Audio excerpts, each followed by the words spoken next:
Gilvan Bueno, meu amigo, seja bem-vindo. Bom dia, meu caro. Muito bom dia, que alegria. Dormiu bem? Tá tranquilo? Alimentado? Bebeu uma água? Você teve muito cuidado aqui nos estúdios da CNN. Rapaz, o pessoal é cuidadoso aqui mesmo. Seja bem-vindo, bom dia. Muito bom Tema dia. da vez é Donald Trump, para variar.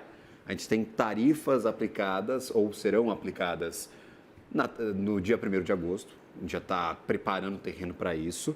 E até lá tem muita negociação ainda a acontecer. Você acredita que talvez se nós levarmos para frente essa tensão, a gente trazia uma avaliação agora de Leonardo Barreto, dizendo que o governo está disposto talvez a tensionar um pouco mais essa relação com os Estados Unidos. A gente pode ver reflexos disso no mercado financeiro, ou o mercado ainda não está comprando muito essa ideia de tarifa e acredita que Donald Trump vai recuar no final das contas? Analisando o preço dos ativos, o que nós percebemos? Que desde que saíram os enunciados, as medidas, tudo que aconteceu, os ativos não responderam da maneira que nós imaginávamos. Não tivemos muita volatilidade em alguns principais mercados, o mercado de ações também não teve muitos esses impactos. Então, isso nos diz o seguinte, que no curto prazo, a volatilidade nos ativos não foram direcionados ainda, porque todo mundo aguarda o que vai acontecer. E isso pode acontecer em 1º de agosto ou não, isso pode ser postergado, assim como aconteceu com o México e Canadá. Então, nós temos aqui uma série de medidas que precisamos entender se vai acontecer no dia 1º de agosto. E os ativos que respondem no curto prazo não foram influenciados. O dólar teve uma alta, mas ok, o mercado de ações não despencou como todos imaginávamos, as commodities, algumas tiveram uma resposta no curto prazo, como o preço do café. Então, olhando os ativos de curto prazo, olhando a precificação dos ativos, eles não tiveram respostas tão contundentes, volatilidades tão contundentes no curto prazo, porque todos aguardam o 1º de agosto. Olhando no aspecto médio e longo prazo, para quem está fazendo suas posições de investimentos, para quem toma decisões, para os importadores e exportadores, para o setor do agronegócio, para os setores produtivos do país, existem as preocupações e aí sim existem as negociações. Uma grande primeira medida foi essa medida que eu tinha até enunciado nas nossas primeiras narrativas sobre o papel do Geraldo Alckmin nessas negociações, porque ele já tinha participado disso em momentos anteriores. Então, agora é entender como vai ser esse Get in 2 Years. O que é o Get in 2 Years? Get in 2 Years é um livro muito famoso, era um dos principais livros de negociação na Faculdade de Harvard. O William Ury veio aqui para os Estados Unidos, ajudou, por exemplo, o Abílio a fazer negociação. E sobre o que você falou, sobre tensão. Negociações com tensão não geram bons resultados. Então, quanto mais tensão existir, maior será a volatilidade dos ativos, maior será a volatilidade das tomadas de decisões e nossa balança comercial pode ser prejudicada. Então, tensão é o pior momento, como diz a escola de William Ury do Getting 2 Years. Perfeito. São estes maus resultados que Donald Trump busca, porque é a palavra que a gente consegue colocar como uma característica negocial de Donald Trump é a tensão. Ele vem com o pé na porta, não está nem aí, passa por cima. E aí, claro, isso tem alguns efeitos, mas normalmente causa muitos atritos com quem está negociando com o republicano. A gente tem que sempre olhar economia comportamental, aqui é o famoso Think Fast, Think Lost, para lembrar um pouco a história de negociação do Donald Trump. Desde os anos 70, quando Donald Trump ainda era um homem no setor imobiliário, ele negociava com esse tipo de questão. Foi assim que ele conseguiu algumas medidas nos Estados Unidos para conseguir fazer alguns prédios, principalmente no centro de Nova York. Então, historicamente, ele é um negociador em climas de tensão. Na última hora, a gente vai entender como isso será materializado. O problema é que agora ele tem uma economia, ele tem um desafio de ter quase $1 trilhão em juros da dívida para pagar, e ele começa a fazer um pouco de ataques em diversas áreas. Então, ele ataca aqui na questão das tarifas, ele começou uma grande campanha agora com o Jeremy Powell, principalmente pela reforma que está tendo no Fed de mais de 2 bilhões, ele faz alguns movimentos internos. Então, essa cultura de negociação com tensão traz volatilidade, é um campo que ele sabe operar desde os anos 70. Volatilidade, palavra do momento, desde o início do ano, Gilvan. Tem muita volatilidade no mercado. O dólar foi de 6,18 para 5,40, agora volta a subir. Nós temos a Bolsa de Valores que já bateu nos 141 mil pontos, máxima histórica. E aí vira e mexe, vez ou outra, volta para os 130 mil, a gente está no 135 agora. Então, em um curtíssimo espaço de tempo, 6 mil pontos foram para o espaço. Então, muita volatilidade. Os ativos estão mudando de preço muito rápido. Tem vida nesta volatilidade? O mercado consegue se virar com tanta instabilidade? Ainda há pouco eu comentava com você, se nós tivéssemos aqui um fundo de investimento operando desde o dia 20 de janeiro, quando inicia o mandato do Donald Trump, e há um dos estudos que eu vou fazer nos próximos meses, vou discutir muito sobre isso, sobre essa questão de como é que está o preço dos ativos, como é que os investidores tomam decisão, porque nós tivemos principalmente uma primeira volatilidade nas Nasdaq, na Standard & Poor's, os treasuries americanos estão arrefecendo, perdendo seu valor, a gente teve um impacto também nas commodities, principalmente soja e café, a gente tem uma grande volatilidade e um fluxo migratório interessante. Algumas economias, olha o que eu vou falar aqui, Hungria e países emergentes estão sendo super beneficiados por esse movimento. Começa aqui uma discussão sobre o excepcionalismo americano, o fim do excepcionalismo americano, o dólar, muitas pessoas falando sobre a queda dos impérios, fazendo analogias, por exemplo, com o Império Romano e outras questões, que parece que o sistema está ruindo um pouco por dentro. Então, essa volatilidade está muito forte nos mercados, prejudica bastante, mas é um lugar que a gente vai ter que operar esse ano e os próximos 3. Deixa aqui o espaço, sei que tem um monte de fundo que opera volatilidade por aí.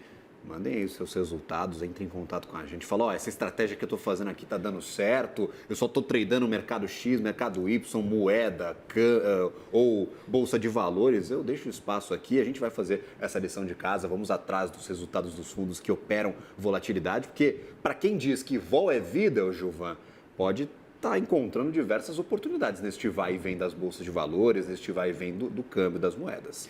Gabriel, você foi super assertivo em trazer essa questão da volatilidade para a nossa audiência, porque hoje tem os fundos de robo-advisor, tem os fundos que operam diferenças, tem os fundos estatísticos, modelos matemáticos, um grande fundo francês.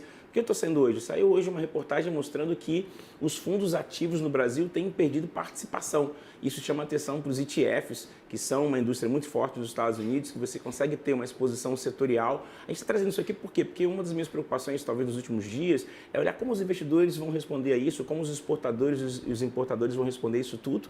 E a gente tem aqui uma indústria de mais de 6 trilhões de reais de fundos de investimentos, os investidores tentando essa democratização do acesso ao mercado financeiro. E lembrando um pouco de heurística, se você tem um resultado muito ruim e fica muito prejudicado em alguma decisão de investimento, você acaba se afastando e indo para a poupança, porque ele entende que ele não tem volatilidade. Então, nosso desafio é como a gente consegue ajudar a nossa audiência, os investidores do Brasil a entender, olha, isso tudo é efeito de curto prazo, no médio e longo prazo tem uma resposta diferente. Então, pensando nisso, os fundos ativos não estão indo tão bem. Será que a gente vai ter aqui um crescimento da indústria de ETFs no Brasil, aqueles fundos de índices que conseguem ter exposição setoriais?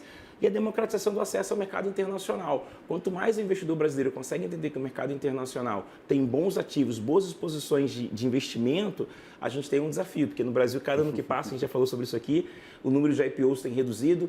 Ontem, por exemplo, é um exemplo emblemático, Gol tentou fazer uma grande captação no mercado, não conseguiu, as ações que eram mais de 38%, porque ela não conseguiu ali fazer um aumento de capital usando o mercado de capitais. Então, isso é um desafio do mercado brasileiro. Perfeito. Utilizando a subscrição de ações, a gente trouxe esse caso ontem. Foi ótimo, adorei a explicação. Uma queda bastante bruta. Gilvan Bueno, você menciona a gestão ativa. Tem gente que já é macaco velho de mercado aí, já está careca de saber o que funciona, como é que funcionam os fundos de gestão ativa. E eu queria entender, claro, por parte de quem está nos assistindo, está por fora dessa conversa, gestão ativa é praticamente o gestor tomar decisões de alocação de recursos.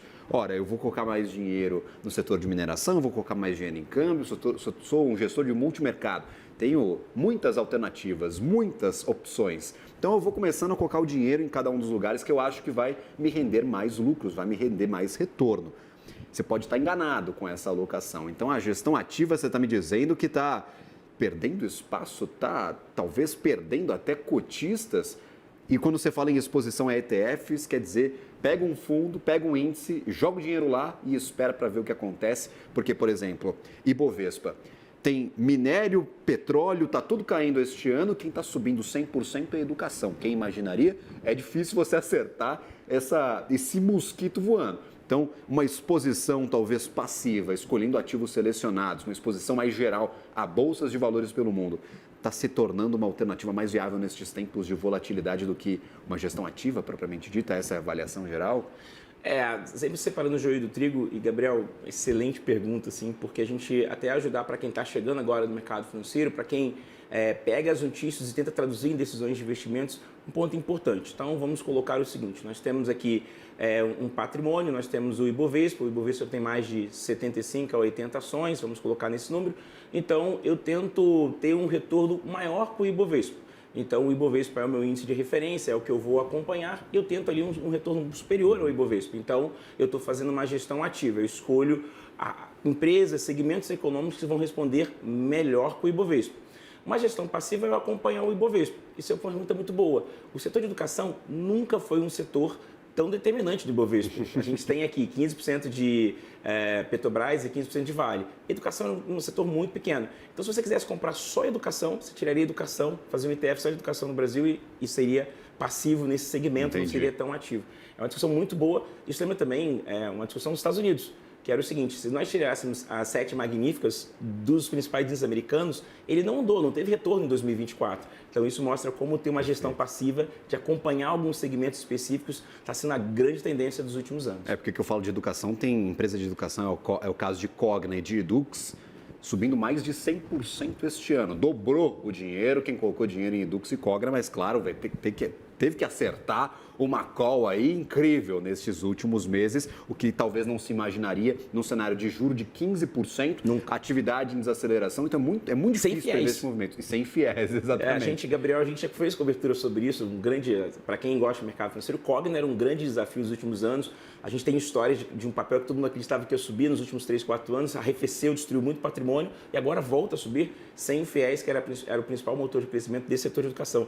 E com taxas de 2 dígitos de 15%, alto endividamento da população. Então, se a gente fosse pensar numa tese meio óbvia, assim, pensando óbvio, não era o ponto principal que os investidores iam olhar, né? A gente olhar muito bancos e mineração. Exatamente. O grande destaque, quem diria. Agora, Gil, vamos no dia definitivo, terça-feira, hoje é dia 15 de julho, estamos com um olho no peixe e outro no gato. Por quê? Porque temos reunião interministerial para discutir qual que vai ser a reação do governo brasileiro às tarifas de Trump, o que a gente já falou por aqui, e temos uma reunião de conciliação entre Congresso e governo para decidir o tal do IOF. O mercado vai ficar como? Vai ficar olhando para os dois? Tem alguma coisa que está preocupando mais? É cenário fiscal? É cenário comercial? Como é que está a sua percepção para essa terça, por favor? Pensando nos impactos nos ativos, a gente tem 2 grandes movimentos que definem o ano, na minha concepção, porque você vai ter uma pressão no dólar, você vai ter uma pressão na dívida pública, você vai ter uma pressão na política fiscal. Então, é muito imprevisível a gente entender como o mercado vai responder, por exemplo, a uma negativa nas 2 variáveis. Se as 2 variáveis que nós tivermos aqui não forem tão direcionadas para uma boa política fiscal, que a grande discussão no Brasil é uma boa política fiscal. E se a gente tiver um comportamento de combater com agressividade e retaliação, a gente pode ter, por exemplo, teve uma discussão agora de manhã com alguns amigos, que era sobre retaliação com outros parceiros comerciais. Né? Eu não estou aqui dizendo que isso vai acontecer, mas se o Brasil responde negativamente e o governo Trump começa a criar medidas como ele criou com outros países que foram não tão parceiros, como ele fez embargos, tirou de algumas questões, isso pode ser muito emblemático. Então, essa discussão é muito importante, porque se for uma negativa e aumentar a pressão do Trump, e se a gente prejudicar o fiscal, a gente tem pressão no dólar, no preço dos ativos, na atividade econômica e principalmente numa questão que é essa atividade econômica um pouco positiva. O varejo já não respondeu tão bem. Ontem saiu o IBCBR mostrando uma queda na atividade e a gente tem uma população endividada. Então, 2 negativas nessas 2 variáveis que definem a próxima terça-feira prejudicam na política fiscal e no câmbio. Perfeitamente. Gilvan Bueno, muito obrigado, meu amigo. Que alegria revê-lo. E desejo um ótimo dia, uma boa semana.